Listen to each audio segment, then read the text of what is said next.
Je vais vous faire comme chaque année le bilan de l'année et puis les perspectives.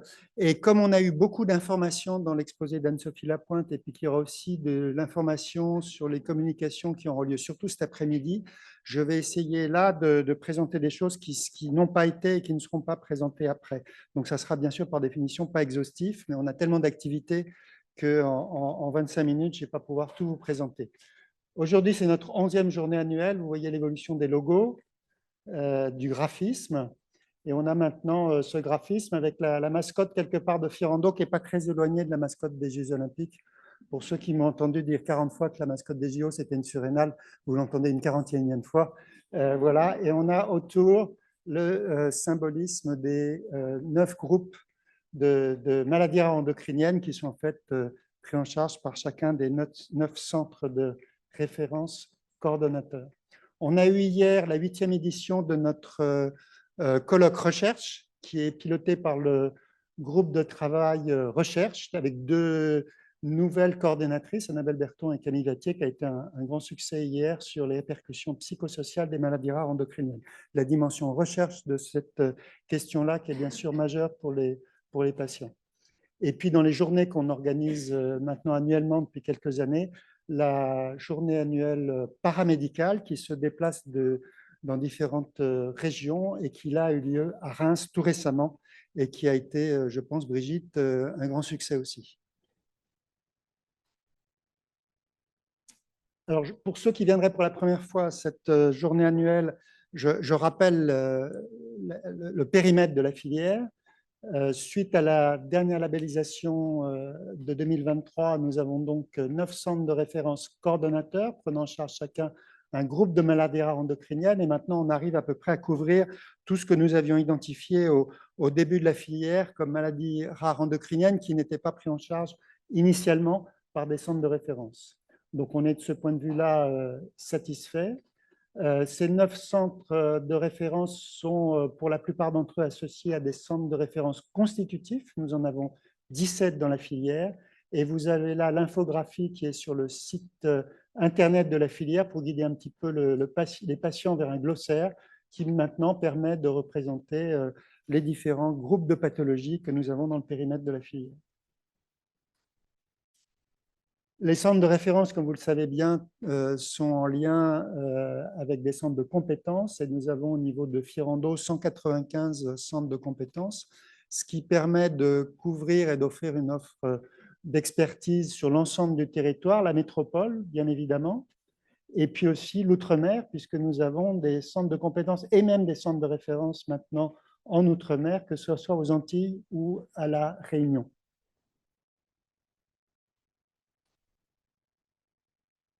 Je rappelle que lorsqu'il y a un changement d'un coordonnateur dans un centre de compétences ou un centre de référence, il y a une procédure qui est mise en place par le comité de suivi de la labellisation et donc il faut, sur certaines deadlines que la filière vous communique, adresser les éléments qui doivent remonter au niveau de la DGOS avec bien évidemment les informations sur le successeur, mais aussi l'accord du directeur d'hôpital, ou directrice d'hôpital, l'accord du centre de référence coordonnateur et l'accord de la filière.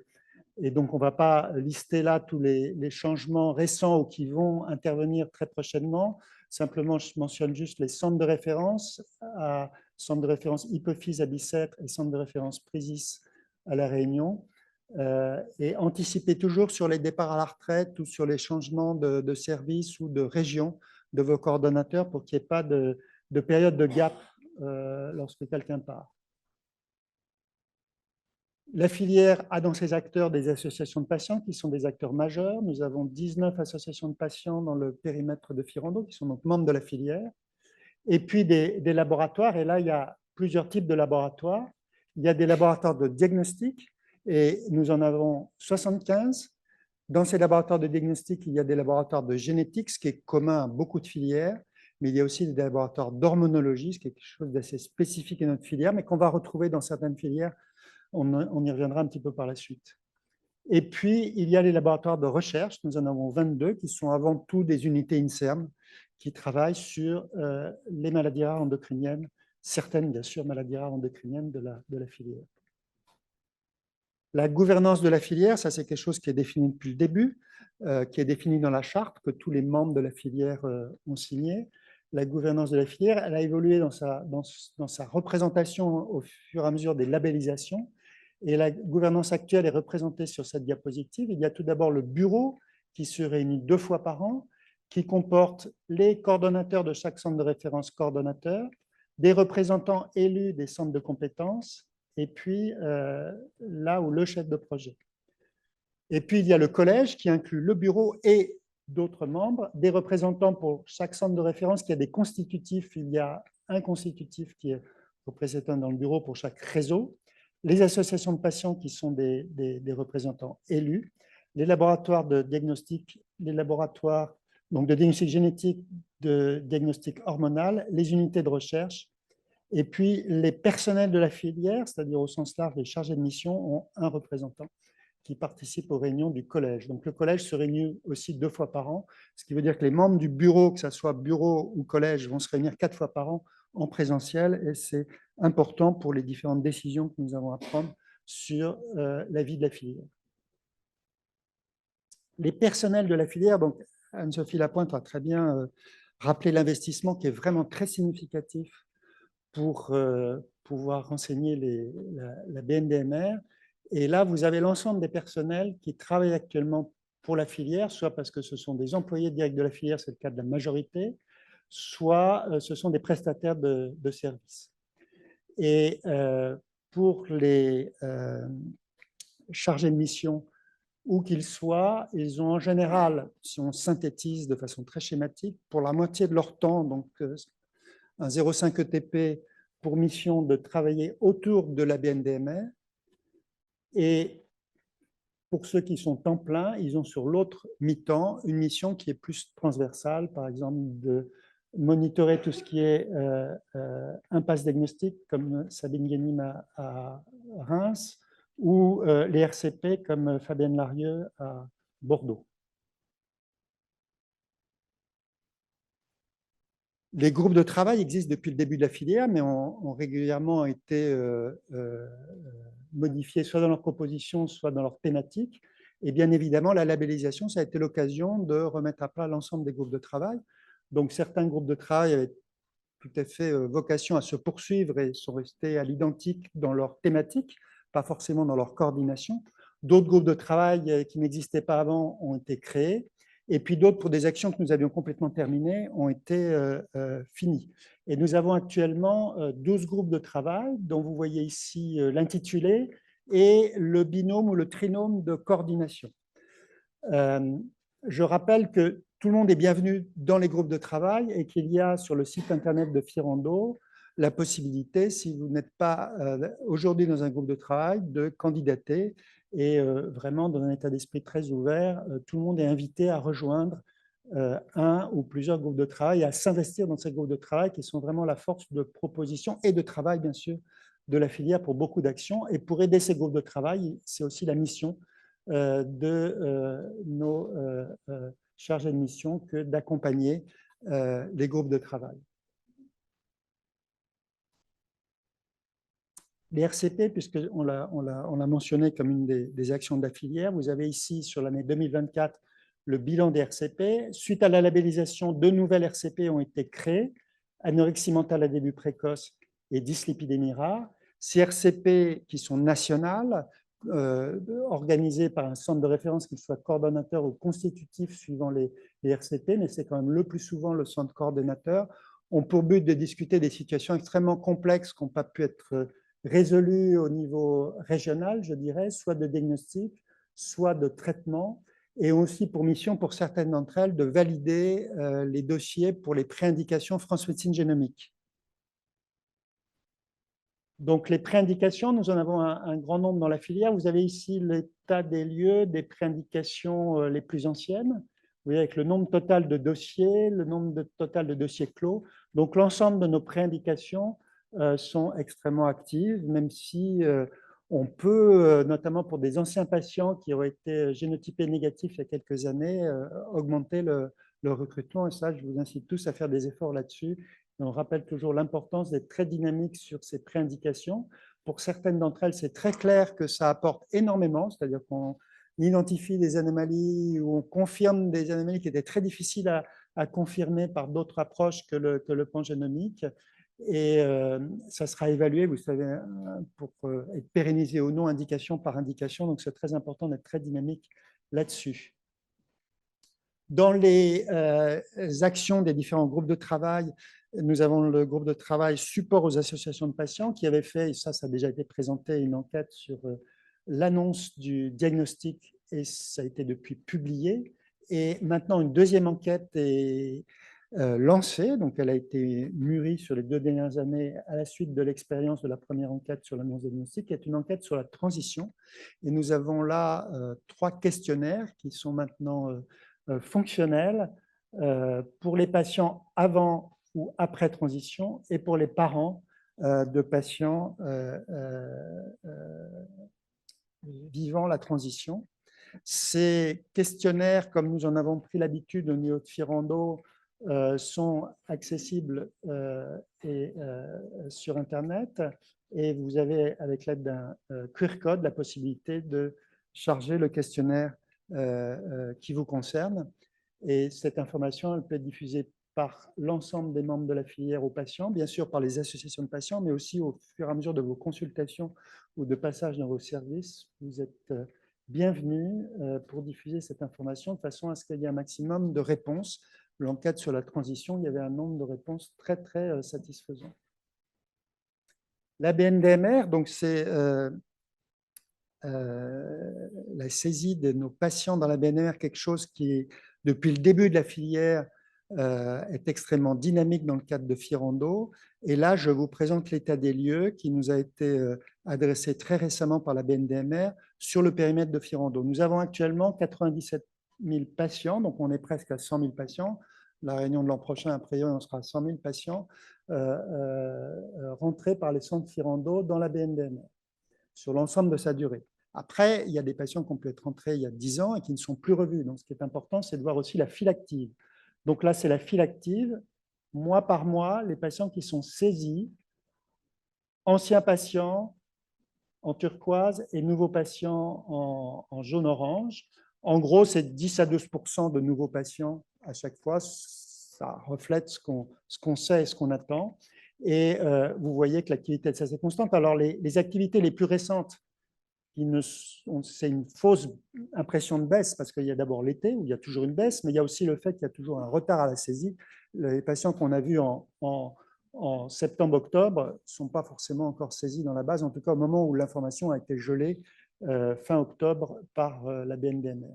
Donc, vous voyez une activité qui est soutenue, 5000 ici, donc vous voyez, c'est pratiquement 5000 patients par mois qui sont rentrés au niveau de la filière. Donc, la file active est tout à fait dynamique. Donc, le chiffre de quasiment 100 000 qui est impressionnant, il est supporté par un dynamisme qui est toujours tout à fait présent. Et comme on va le voir après, je pense qu'on arrive à être relativement exhaustif et de ne pas avoir trop de trous dans la raquette actuellement. Quand on regarde la proportion chaque mois d'enfants ou d'adultes qui sont rentrés, ben vous voyez, on a 40% d'enfants et 60% d'adultes. Ça reflète assez bien pour moi l'équilibre de notre filière qui est vraiment sur 2 jambes, pédiatrique et médecine d'adultes. Et ça se reflète tout à fait dans ces chiffres. Si on regarde les diagnostics les plus fréquents, sous forme de diagnostics confirmés, puisque vous savez, quand on rentre un patient dans la DNR, ça peut être diagnostic en cours, et puis après, ça peut être non malade. Donc là, on regarde que les diagnostics confirmés. Donc, c'est peut-être difficile à lire, mais prolactinome, insuffisance somatotrope, adénome hypophysaire, Turner. Si on va un petit peu plus bas, crânio-pharyngiome, hyperplasie congénitale des surrénales par déficit en 21, maladie de Cushing. Un peu plus bas, ectopie thyroïdienne, hypospadias postérieure non syndromique. Ces diagnostics-là reflètent, à mon sens, ce qu'on attend de l'épidémiologie. Donc, ce que ça traduit finalement, c'est que probablement, sur l'ensemble des centres de référence, en mettant de côté les labellisations toutes récentes de nouveaux codes diagnostiques qui rentrent dans la filière, la saisie doit être relativement homogène et peut-être pas exhaustive, mais assez satisfaisante. Sinon, on aurait eu, à mon sens, tout d'un coup, un groupe de pathologies qu'on voyait très peu. Donc ça, c'est une chose, à mes yeux, importante, bien sûr, qui nécessitera de l'analyse au fil du temps.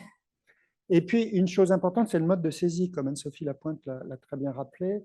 Il y a vraiment des efforts majeurs pour pouvoir saisir directement à partir des pays dans la BNDMR, exporter directement.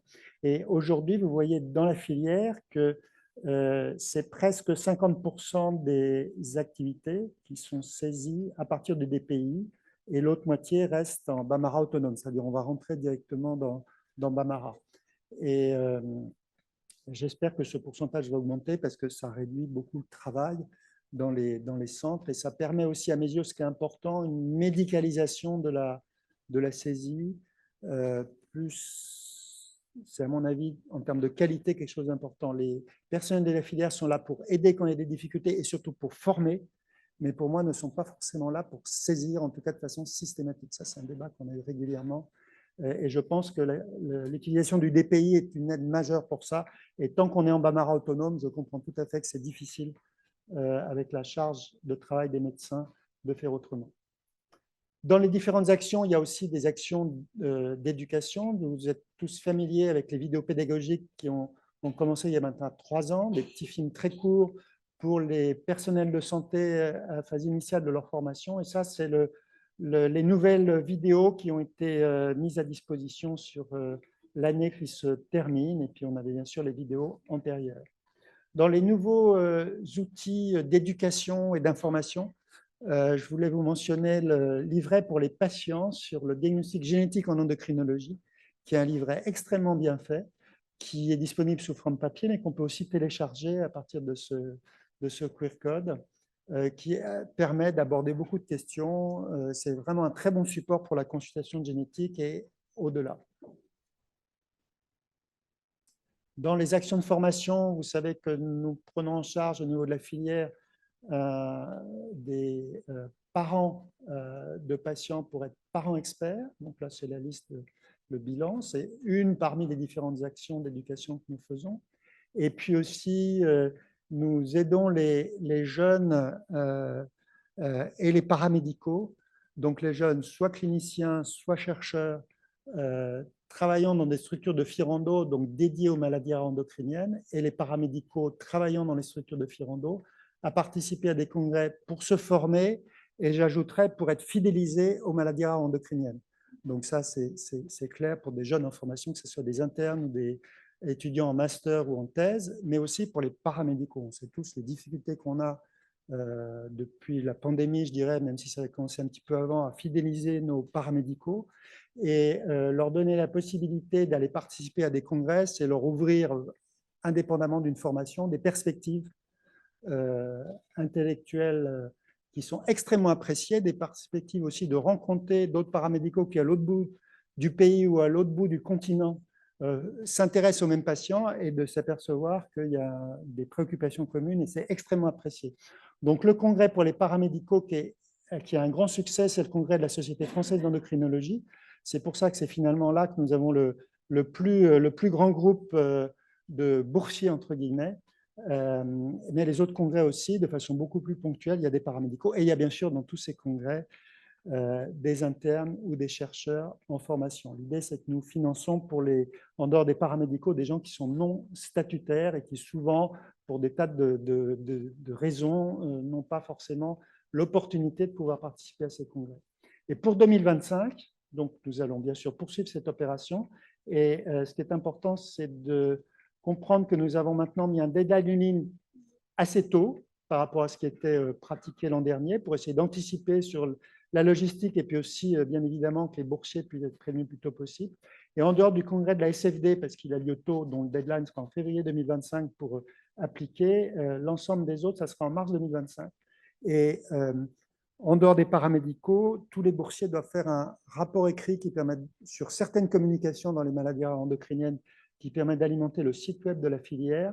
Et nous avions fait, nous allons le refaire aussi, des webinaires en partenariat avec la SFE et peut-être avec la CFEDP si elle est intéressée, pour permettre à ces boursiers de rapporter l'information à la communauté.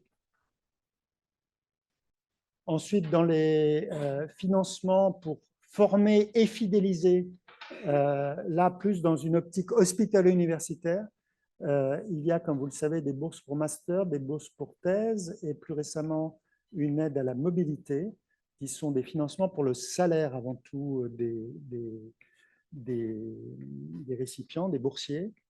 Il faut bien sûr faire son stage pour le master ou la thèse dans un laboratoire membre de Firando sur une maladie rare endocrinienne, ce qui exclut aussi le cancer. Je le dis parce que parfois on a des erreurs de casting sur certains dossiers qui étaient soumis, même si c'était d'excellents dossiers. Donc il faut bien respecter ces critères-là. Et le deadline pour l'appel à candidature sera début mai 2025, de façon à pouvoir rendre les résultats assez vite pour que les financements puissent se mettre en place au début de l'année universitaire. Firando est aussi présent, en général sous forme de stand, pour délivrer de l'information auprès d'endocrinologues de ville ou auprès de non-endocrinologues sur les maladies rares endocriniennes et d'une façon plus générale, les maladies rares et les outils de prise en charge et l'identification des partenaires. Donc là, vous avez la liste d'un certain nombre de congrès auxquels nous avons participé. Et puis pour tout ça, nous avons des supports de communication. Certains sont disponibles aujourd'hui, qui sont largement utilisés et qui renvoient aussi souvent à des informations sur Internet, le site Internet de la filière. Alors, comme l'a très bien expliqué Anne-Sophie Lapointe, on rentre dans la période de relabellisation des filières. Donc, c'est important que vous ayez quelques informations sur ce que nous allons faire. Ça a été discuté, cette relabellisation, au niveau des réunions du bureau et du collège, je dirais, depuis un an. Et puis, les discussions ont été finalisées au niveau de la réunion du collège fin octobre. Donc, le projet est que je continue l'animation de la filière. Et vous savez que sur la période antérieure, lorsque nous avions déposé le premier dossier, je l'avais déposé avec Julienne Léger et nous avions proposé une co-coordination pour avoir un médecin d'adulte et un pédiatre. Et puis, ça avait été à l'époque non accepté dans le cadre de l'appel d'offres, mais de facto, Julienne Léger avait joué un rôle de co-coordonnateur, ce qui était extrêmement précieux pour moi, pour avoir la vision sur tous les centres de pédiatrie. Puis ça a été aussi extrêmement précieux quand l'appel d'offres ERN est arrivé pour avoir une participation très dynamique des centres français pédiatriques à l'appel d'offres ERN et à l'ERN. Là, la bonne nouvelle, c'est que dans le format du nouvel appel d'offres, il peut y avoir un co-coordinateur tout à fait officiel. Donc, on a décidé de la filière de respecter cet équilibre médecin d'adulte pédiatre, et c'est Régis Coutan, qui est au fond, pour peut-être les quelques rares médecins d'adultes qui ne le connaissent pas, qui va co-animer avec moi. Donc, on va travailler le dossier ensemble. Régis Coutan, qui est coordonnateur de centre de référence à Angers, et qui est, depuis le début de la filière, très dynamique dans les groupes de travail. Donc, il a une très, très bonne vision de l'ensemble de nos activités. Donc, je le remercie vraiment d'avoir accepté ça. Ça permet de maintenir d'être sur nos deux pieds, pédiatre adulte. Vous avez vu dans nos chiffres, c'est vraiment ce qui se passe dans notre filière. Quand on regarde la coordination des centres de référence et des centres de compétences, c'est aussi ce qui se passe. Et puis d'introduire là un équilibre qui n'existait peut-être pas avant entre Paris et...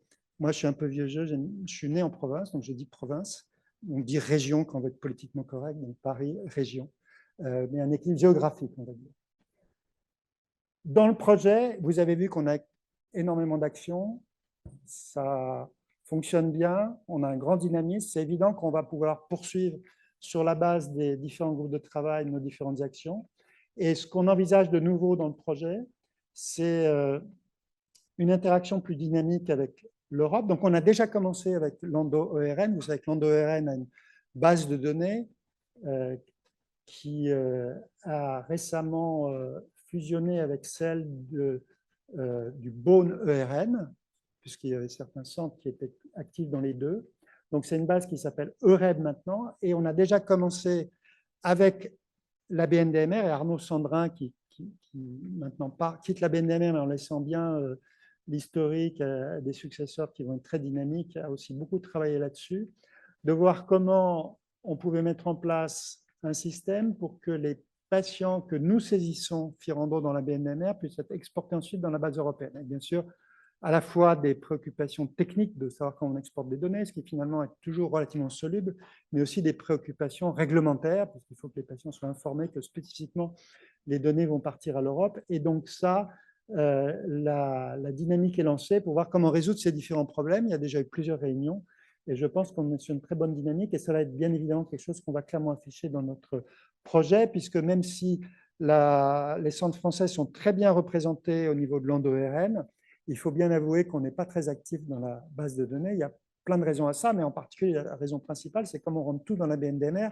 ressaisir ensuite dans la base européenne, sauf pour un projet très spécifique, et ça a été fait par certains pour ça, c'est quelque chose qui n'est pas concevable au quotidien. Et cet outil serait vraiment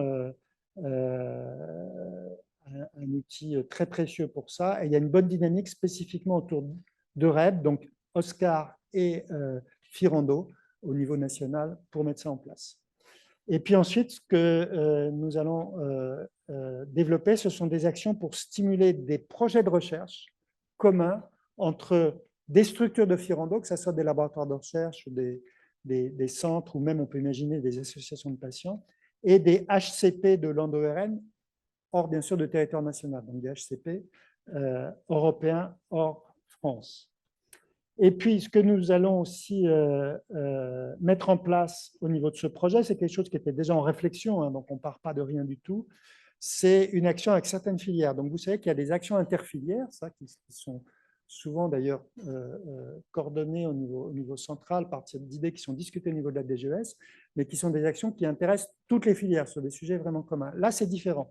On parle d'actions qui vont intéresser Firando et une ou deux autres filières. Vous savez que depuis le début, on a aussi cet overlap que d'ailleurs on avait voulu dans le dossier initial il y a 10 ans essayer de résoudre avec Oscar pour certains centres et avec déficience pour d'autres centres, autour des anomalies notamment parathyroïdiennes et des obésités syndromiques, en particulier le Prader-Willi. Et là, on en a beaucoup discuté avec Oscar. L'idée, on a une grande préoccupation autour notamment d'outils diagnostiques de dosage hormonal, c'est de mettre en place des actions communes qui vont aller au départ d'actions d'éducation. Et donc, ça fait partie des actions nouvelles que nous allons mettre en place et on pourra imaginer, si ça fonctionne bien, vis-à-vis de déficience plus tard, d'avoir des projets de ce type. Donc, ce dossier, l'appel d'offres est sorti récemment, mais ça fait 1 an que la DGES nous préparait, nous avait donné des canevas de dossiers pour qu'on ne soit pas complètement démunis, puisque le deadline, c'est le 19 décembre, si je ne me trompe pas, donc ça va être court. Voilà, donc j'en parle aujourd'hui pour que vous soyez au courant, qu'on risque de solliciter donc, les groupes de travail qui se réunissent ce matin, toutes vos cogitations, ça va être important aussi pour animer le projet. Et puis les associations de patients, j'ai été les voir parce qu'il faut qu'elles adoubent ce binôme. Et puis les coordinateurs de centres de référence aussi, on aura besoin de courriers de soutien. Et donc, vous n'aurez pas beaucoup de temps pour les rédiger, mais bon, je pense qu'on vous a un petit peu prévenu, donc ça ne devrait pas poser trop de problèmes. Et puis, comme je pense que tout le monde est très content de ce dynamisme, les lettres devraient venir rapidement. Et je vous demande de m'excuser par avance ou Maria si on vous fait des relances parce qu'on va être stressé par le deadline, bien sûr. Pas stressé du tout. Pas stressé du tout, Maria. Bon, d'accord, très bien, je suis content que ça soit vous qui le disiez, pas moi.